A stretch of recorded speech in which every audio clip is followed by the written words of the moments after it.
Hey guys, this is Dr. Hub. In case you haven't subscribed, please do subscribe for updates. Let's look at the factors affecting the GFR. So the first one is a decrease in KF.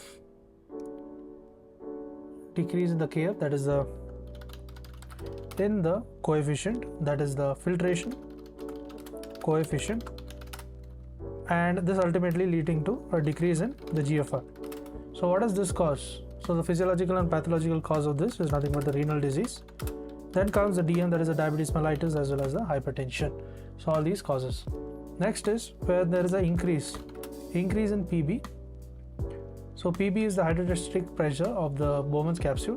So increase in PB, and this leads to a decrease in GFR. So what does this cause? So decrease in GFR, this causes the urinary tract obstruction. That is, it can lead to the kidney stones. Next is in case of the, so previously when we saw the filtration coefficient decreasing, it is the renal disease, diabetes mellitus, as well as hypertension. So any decrease in GFR due to the increase in the hydrostatic pressure of the Bowman's capsule, it is the urinary tract obstruction. Then is the increase in the delta, the pi p. So increase in the pi b.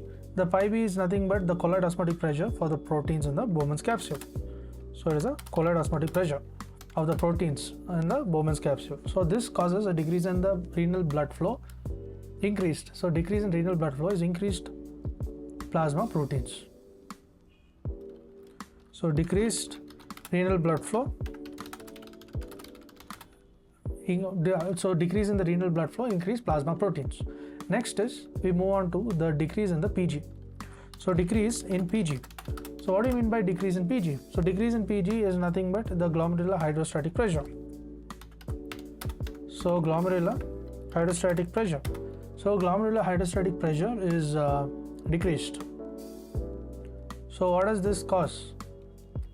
So PG causes GFR.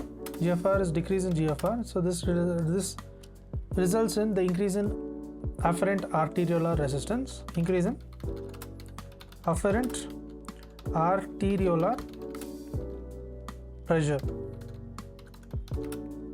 So decrease in PG causes a decrease in GFR, and it results in the increase in arteriolar pressure. Then comes arteriolar pressure resistance.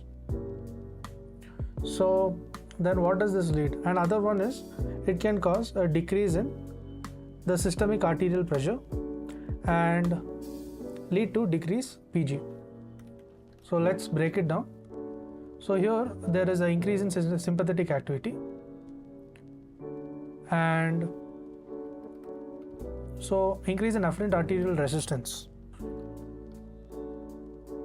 This leads to the increase in afferent arteriolar resistance. So that is nothing but RA, and this causes a decrease in PG.